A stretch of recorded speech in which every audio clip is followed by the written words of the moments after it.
জ্ঞান আসবে কার পক্ষ থেকে? আল্লাহর পক্ষ থেকে। বিশুদ্ধ জ্ঞান যদি আমাদের পেতে হয়, চূড়ান্ত জ্ঞানের কথা যদি বলতে হয়, তাহলে কোরআন এবং সুন্নাহর বাইরে আমরা চূড়ান্ত জ্ঞানের কথা চিন্তাই করতে পারি না। কারণ মানুষের জ্ঞান কখনো চূড়ান্ত হতে পারে না। একমাত্র আল্লাহ রাব্বুল আলামিন যেটা আমাদেরকে দিয়েছেন সেটাই হচ্ছে চূড়ান্ত, এবং আল্লাহ সুবহানাহু ওয়া তাআলা তার রাসূলকে যেটা দিয়েছেন, রাসূল যা আমাদের মাঝে উপস্থাপন করেছেন সেটাই হচ্ছে চূড়ান্ত। তো এই জন্য স্বয়ং আল্লাহ রাব্বুল আলামিন তিনি আমাদেরকে নির্দেশ দিয়েছেন, সূরা তাহার মধ্যে এসে ওয়াকুর রব্বি জিদনি ইলমা, আপনি বলুন হে আল্লাহ আপনি আমার জ্ঞানকে বৃদ্ধি করে দেন। কার কাছে চাইতে হবে জ্ঞানের জন্য? আল্লাহর কাছে চাইতে হবে। আল্লামাল ইনসানা মা লাম ইয়ালাম, মানুষ যা জানতো না তিনি হচ্ছেন সেই মহান সত্তা যিনি তোমাদেরকে জ্ঞান দিয়ে সমৃদ্ধশালী করেছেন, শ্রেষ্ঠত্ব দান করেছেন। সুতরাং জ্ঞান আসতে হবে কার পক্ষ থেকে? আল্লাহর পক্ষ থেকে। কারণ আল্লাহর পক্ষ থেকে যে জ্ঞান আসে, এই জ্ঞানের মাঝে কোন ধরনের ফাঁক ফোকর সন্দেহের অবকাশ নেই। হে আল্লাহ আসআলুকা ইলমান নাফিআ, আমি আপনার কাছে উপকারী জ্ঞান চাই। তার মানে হচ্ছে আমরা আমাদের সমাজে জ্ঞানের নানা ধরনের সংজ্ঞা প্রবর্তন করেছি, সংজ্ঞায়িত করেছি, কিন্তু সব জ্ঞান আসলে উপকারী না, সেটা আজকের সমাজে আমরা খুব ভালো করে জানি। পিএইচডি ডিগ্রি অর্জন করেছেন, কিন্তু তিনি তার মা বাবাকে বৃদ্ধাশ্রমে ফেলে রেখেছেন। তাহলে তার এই জ্ঞান, তার এই পিএইচডি ডিগ্রি তার কি উপকার করলো? বড় বড় দুর্নীতিবাজদের খবর আমরা শুনি, যারা হাজার হাজার কোটি টাকা মেরে দিয়েছেন, তারা নিশ্চয়ই রিক্সা চালকের ঘটনা না, তারা রিক্সা চালক ছিলেন না, তারা বড় বড় পদে ছিলেন, তারা অনেক পড়াশোনা করেছেন। তার মানে হচ্ছে যে সব জ্ঞান যে উপকারী না, এটা আমাদের সামনে আজকে সূর্যের মতন পরিষ্কার। আল্লাহর রাসূল সাল্লাল্লাহু আলাইহি ওয়াসাল্লাম এই জন্য দোয়া করে বলেছেন, আল্লাহুম্মা ইন্নী আসআলুকা ইলমান নাফিআ, ও রব্বুল আলামিন আপনি আমাকে এমন জ্ঞান দান করুন যেই জ্ঞান দিয়ে আমি মানুষের উপকার করতে পারি। তো জ্ঞান আসবে আল্লাহর পক্ষ থেকে। এবং আল্লাহ রাসূল সাল্লাল্লাহু আলাইহি ওয়াসাল্লাম আরো কি দোয়া করেছেন? আল্লাহুম্মা ইন্নী আসআলুকা ইলমান নাফিআ ওয়া আউযু বিকা মিন ইলমিন লা ইয়ানফাউ। আল্লাহু আকবার, কি চমৎকার কথা! তিনি বলতেন, রব্বুল আলামিন আপনি আমাকে এমন জ্ঞান দান করুন যেই জ্ঞান হচ্ছে উপকারী, আমার কল্যাণে, মানুষের কল্যাণে আমি ব্যয় করতে পারবো। কিন্তু আমি ওই জ্ঞান থেকে আপনার কাছে পানাহ চাই, ওই জ্ঞান অর্জন থেকে আপনার কাছে পানাহ চাই যে জ্ঞান আমার কোনো উপকারে আসবে না, মানুষের কোনো উপকারে আসবে না। তিনি এইভাবে দোয়া করছেন, ওয়া আউযু বিকা মিন ইলমিন লা ইয়ানফাউ, ওই ইলম থেকে, ওই জ্ঞান অর্জন থেকে আমি আপনার কাছে পানাহ চাই যে জ্ঞান অর্জন আমার কোনো উপকারে আসবে না। সারা জীবন একটা কিছু করে আসছি, পড়ে আসছি, ধরে আসছি, 50 বছর পরে, 60 বছর পরে জানলাম যে সর্বনাশ, ওটা তো যা করেছি এটা ঠিক ছিল না। তখন আমাদের আফসোসের কোনো সীমা থাকে না। একটা জায়গায় কেবল আফসোস করি না, সেটা হলো দিনের ক্ষেত্রে আমরা কখনো আফসোস করি না, ভাবি এটা হলো অতিরিক্ত বিষয়, এটা করলে করলাম, না করলে না করলাম, এটা নিয়ে আমরা মাথা ঘামাই না। কিন্তু আমাদের জীবন চলার পথে যদি এমন কোনো খাত হয় যেটা আমি জেনে আসছি এক, কিন্তু হয়ে গেছে আরেক, তখন দেখা যায় এটার কোনো আমাদের আফসোসের সীমারেখা থাকে না। সুতরাং আমরা আল্লাহর কাছে এই দোয়া করব যে রব্বুল আলামিন যেন আমাদেরকে উপকারী জ্ঞান দান করেন, যে জ্ঞানটা আল্লাহর পক্ষ থেকে এসছে, যে জ্ঞানের মাধ্যমে আমি সিরাতে মুস্তাকিমের পথে চলতে পারবো, হাঁটতে পারবো। আল্লাহ তাআলা আমাদের সবাইকে সেই তৌফিক দান করুন, আমিন। সতর্কতামূলক কিছু বিষয় উপস্থাপন করা হয়েছে, আপনার সামনে আসবে এমন অনেক কিছু, আপনার কাছে ভালো লাগবে, ভালো লাগলেই কি আমি সেটা করব? আমরা কিন্তু অনেকে অনেক ক্ষেত্রে প্রশ্ন তুলি, হুজুর সমস্যা কি, আমি তো ওইটা করি নাই, আমি তো খারাপ কিছু করি নাই। সমস্যার জায়গাটা হচ্ছে ভাই, আপনার ভালো লাগলেই আপনি সবকিছু করতে পারবেন না। আপনি একটা অফিসে যদি কর্মরত থাকেন, অফিসের নিয়ম কানুনের বাইরে যেমন আপনি অতিরিক্ত কিছু করা ঠিক না, ঠিক দিনের ক্ষেত্রেও আল্লাহ রাব্বুল আলামিন আপনাকে যে নিয়ম নীতি দিয়েছেন এর বাইরে আপনি যেতে পারেন না।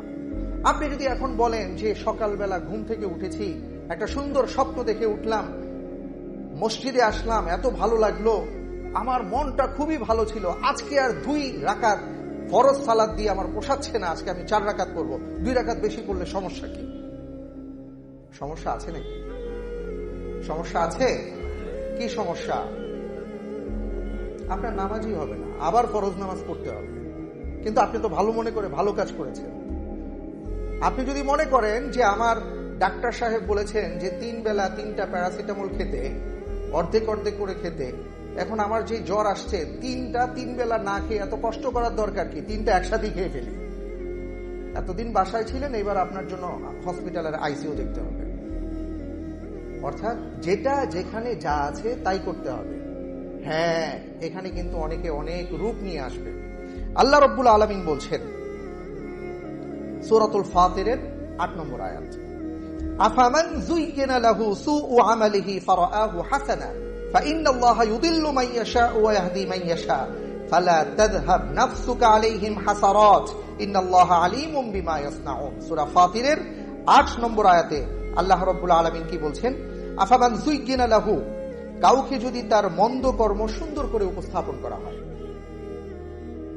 কাজ কিন্তু ভালো না, কিন্তু উপস্থাপনটা কি খুব সুন্দর, ফারাআহু হাসানা, আর সে দেখছে আরে এটা তো খুব ভালো জিনিস, এটা তো খুব ভালো কাজ।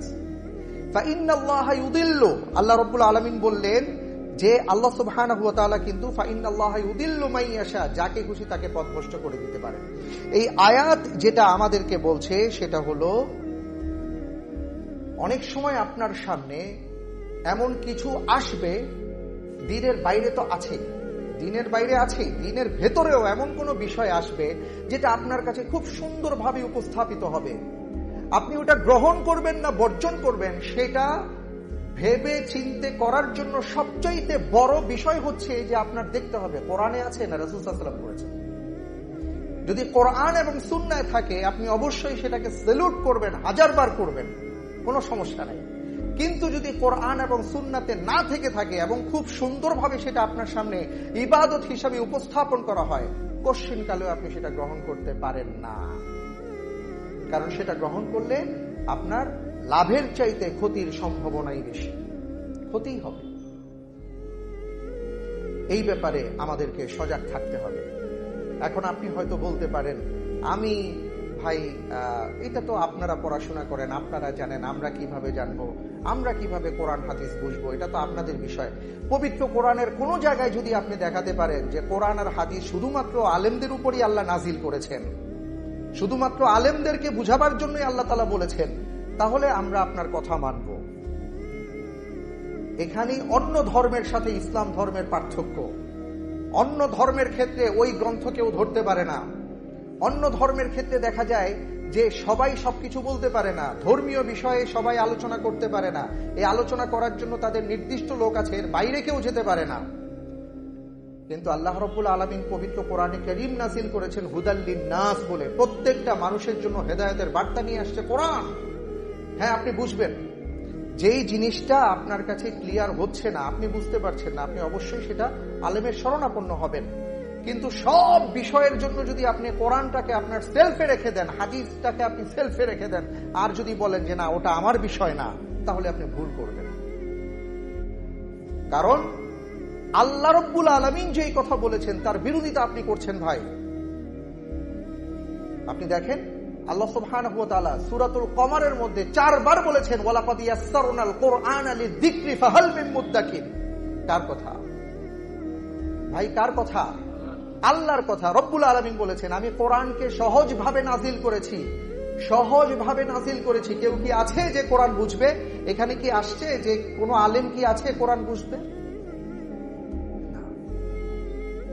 কোরআন আমার উপর যেভাবে নাজিল হয়েছে, খতিবের উপর যেভাবে নাজিল হয়েছে, ইমামের উপর যেভাবে নাজিল হয়েছে, মুসল্লিদের উপরও সেইভাবে নাজিল হয়েছে।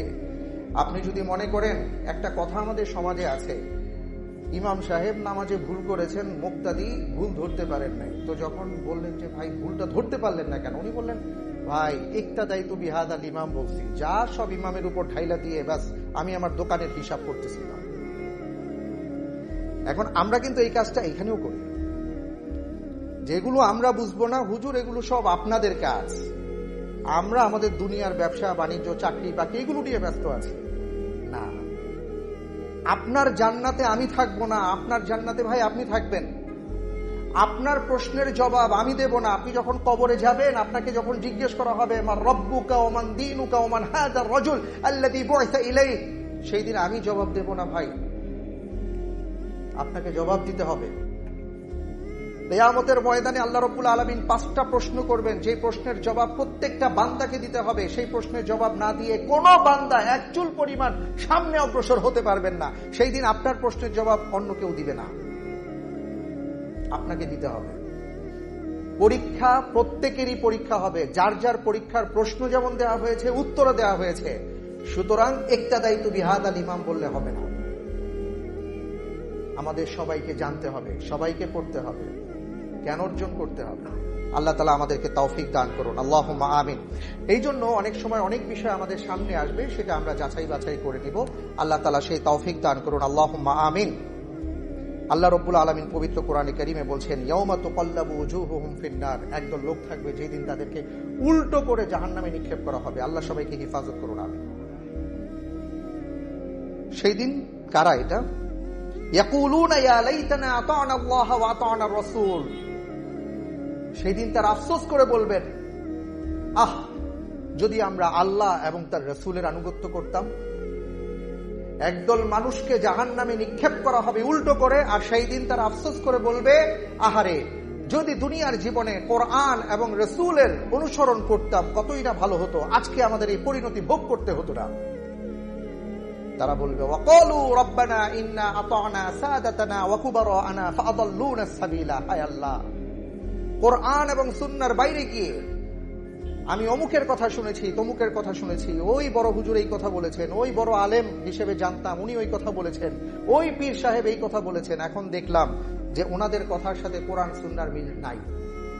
যে কারণে আজকে আমাদেরকে জাহান্নামে উল্টো ভাবে ধরে রাখা হয়েছে। ওয়াকালু রাব্বানা ইন্না আতা'না সাদাতানা ওয়া কুবারা'না ফাআদাল্লুনা আস-সাবিলা। তারা আমাদেরকে পথভ্রষ্ট করে দিয়েছে। রব্বানা আতিহিম দি'ফাইনি মিনাল আযাব, রব্বুল আলামিন তাদেরকে কঠিন আযাব দেন, ডবল শাস্তি দেন। ওয়াল আনহুম লা'নান কাবীরা, আপনার পক্ষ থেকে যত ধরনের অভিশাপ আছে তাদের উপর আপনি অভিশাপ নাযিল করেন। আল্লাহর রাসূল সাল্লাল্লাহু আলাইহি ওয়াসাল্লামকে স্বয়ং আল্লাহ তাআলা বলেছেন, ওয়া মা আলাইকা ইল্লাল বালাগ, বলো তুমি যে আমার দায়িত্ব হচ্ছে পৌঁছে দেয়া, আমি পৌঁছে দিব। হেদায়েতের মালিক কারো হাতে নাই, হেদায়েতের মালিকানা কাউকে দেয়া হয় নাই আল্লাহ তাআলা ছাড়া। ইন্নাকা লা তাহদি মান আহবাবতা ওয়ালাকিন্নাল্লাহা ইয়াহদি মান ইয়াশা।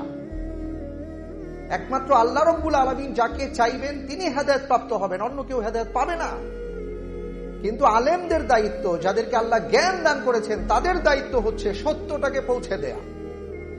এই দায়িত্বের জন্য আল্লাহ আমাদেরকে ধরবেন। আমরা যদি আমাদের দায়িত্বে অবহেলা করি তাহলে আল্লাহ রাব্বুল আলামিন বলেছেন শাস্তি হচ্ছে আল্লাহর পক্ষ থেকে অভিশাপ নাযিল হবে। আল্লাহ আমাদের সবাইকে হেফাজত করুন, আল্লাহুম্মা আমিন, আল্লাহুম্মা আমিন। এবং আল্লাহ রাব্বুল আলামিন আরো বলেছেন, ইন্নাল্লাযীনা ইয়াকতুমুনা মা আনজালাল্লাহু মিনাল কিতাব, নিশ্চয়ই যারা কিতাবের কিছু গোপন করবে, ওয়া ইয়াশতারুনা বিহি থামানান কলিলা, এবং এর বিনিময়ে অর্থাৎ এটাকে বিক্রি করে দিবে, এটাকে বিক্রি করে দিবে। আমার ওই লোক কি পছন্দ করেন সেই অনুপাতে আমি ফতোয়া দিয়ে দিলাম, যাতে উনি পছন্দ করেন এবং আমাকে কিছু, আমার পকেটটা কিছু ভারী হয়, আমার কিছু হাদিয়া তোহফা আসে, সেই হাদিয়ার জন্য আমি ব্যাস কথা একটু এদিক সেদিক করে একজনকে খুশি করে দিয়ে তার পক্ষে একটা কথা বলে দিলাম।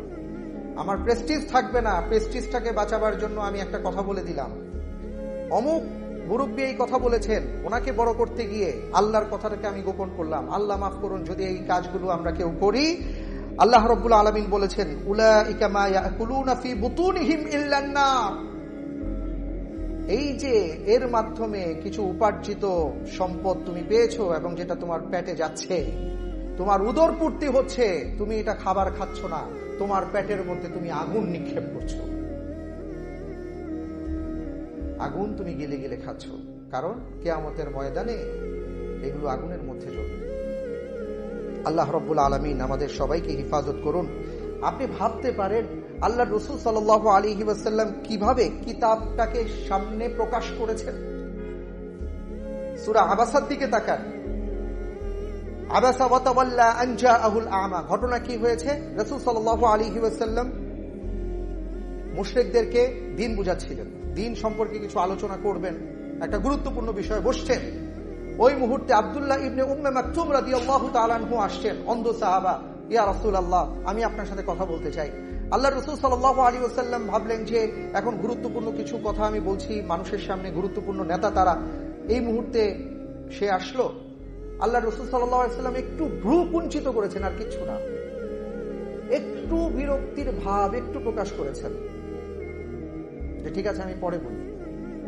আল্লাহ সুবহানাহু ওয়া তাআলা সাথে সাথে সূরা আবাসা নাযিল করেছেন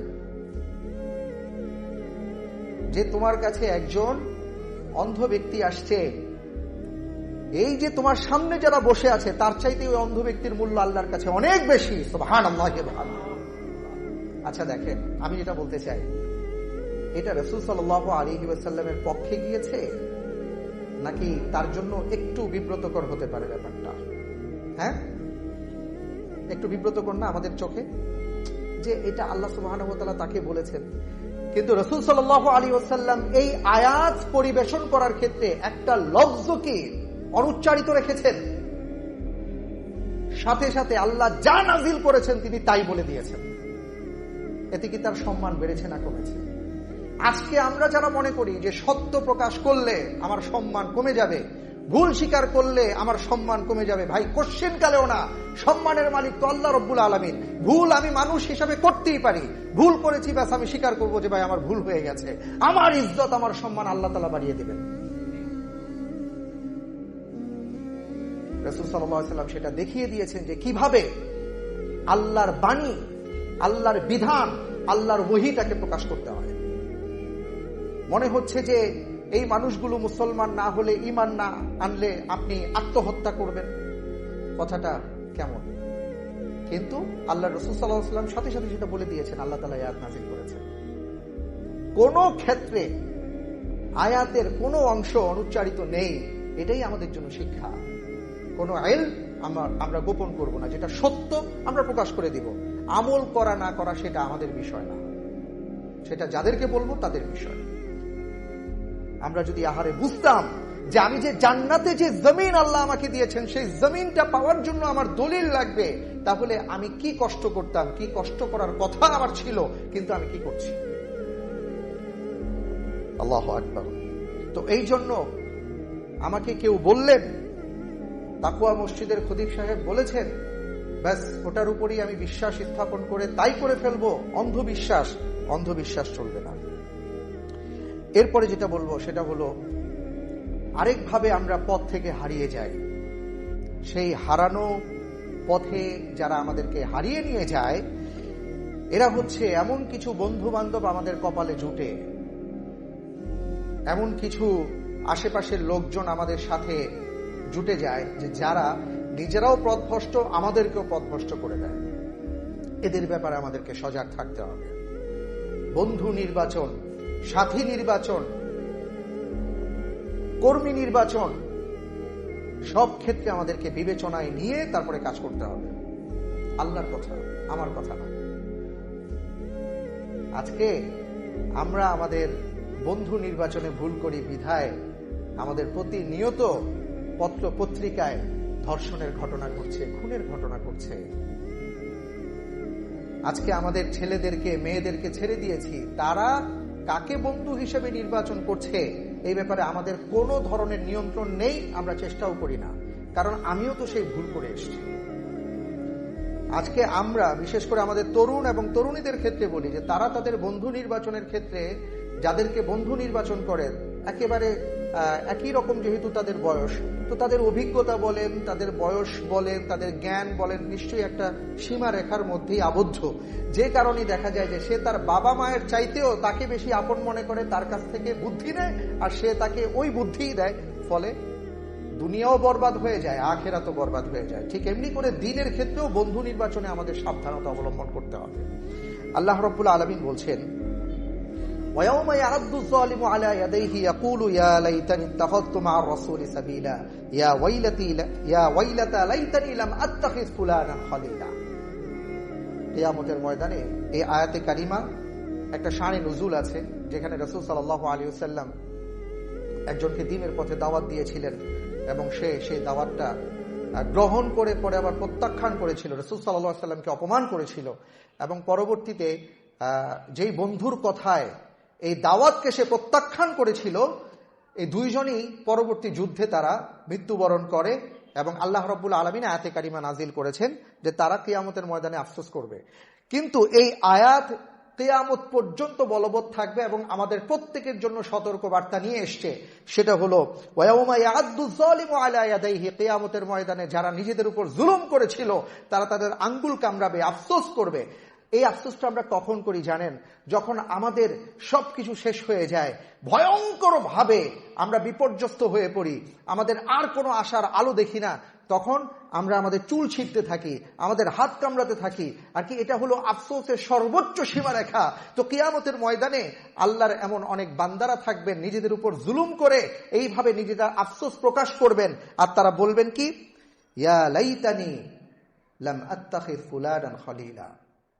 প্রথম আফসোসটা হবে, প্রথম তারা বলবেন ইয়া লাইতানি ইত্তাখাযতু মা'আর রাসূলি সাবিলা, আহারে যদি রাসূলের সাথে থাকতে পারতাম, যদি রাসূলের পথে চলতে পারতাম, রাসূল যেই পথ দেখিয়েছেন, যে সিরাতে মুস্তাকিমের পথ বলে গিয়েছেন, সেই পথে যদি চলতে পারতাম কতই না ভালো হতো। এরপরে সে আফসোস করে বলবে ইয়া লাইতানি লাম আত্তাখিয ফুলানান খলিলা, ওই পথ থেকে যেই বন্ধুগুলো আমাকে সরিয়ে দিয়েছে, আহারে যদি আমি তাদের সাথে বন্ধুত্ব না করতাম। আমাদের বন্ধুত্ব নির্বাচন করার ক্ষেত্রে ভাবতে হবে, কারণ অনেকেই আছেন যারা বন্ধু বেশে এসে আমাদের আমলগুলোকে নষ্ট করে দিচ্ছেন, আমাদের আমলগুলোকে বরবাদ করে দিচ্ছেন। তাদেরকে আপনার চিনে রাখতে হবে, সেইভাবে তাদের সাথে চলতে হবে। পবিত্র কোরআনে কারীমে আরো ক্লিয়ারলি বলা হয়েছে, আমাদের অনেক ভাইরা আছেন, দেখা যাচ্ছে যে তাদের উঠা বসা অনেক ইসলাম বিমুখ মানুষদের সাথে। যখনই তারা বসেন, কথা বলেন, তারা অনেক সময়ে সময়ে তারা ইসলামের বিরুদ্ধে কথা বলছেন, দ্বীনের বিরুদ্ধে কথা বলছেন, রাসূলের বিরুদ্ধে কথা বলছেন। যার ফলে হয় কি জানেন, প্রথম দিন আমার ভেতরে তীব্র প্রতিবাদ জেগে উঠে, দ্বিতীয় দিন একটু কম, তৃতীয় দিন আরেকটু কম, তারপরের দিন তখন তাদের সাথে আমিও মিশে যাই, এর পরের দিন তারা যা বলে সেই কথার সাথে আমরাও সুর মিলিয়ে দেই। এটাই তো হচ্ছে। যদি এটা না হয়, এখনো রাসূলের বিরুদ্ধে কথা বলে আমাদের মন কাঁদে না, আমরা কথা বলতে পারি না, আমরা প্রতিবাদ করতে পারি না। প্রতিবাদ করতে গেলে নানা ধরনের বাধা বিপত্তি, প্রাচীরের কথা চিন্তা করি। কেন এটা হচ্ছে? এটা এই জন্য হচ্ছে যে আমরা যাদের সাথে উঠা বসা করছি, এই কারণে আমরা অনেক ধরনের চিন্তা আমাদের ভিতরে ঢুকে গেছে। অথচ আল্লাহ রাব্বুল আলামিন কি বলেছেন?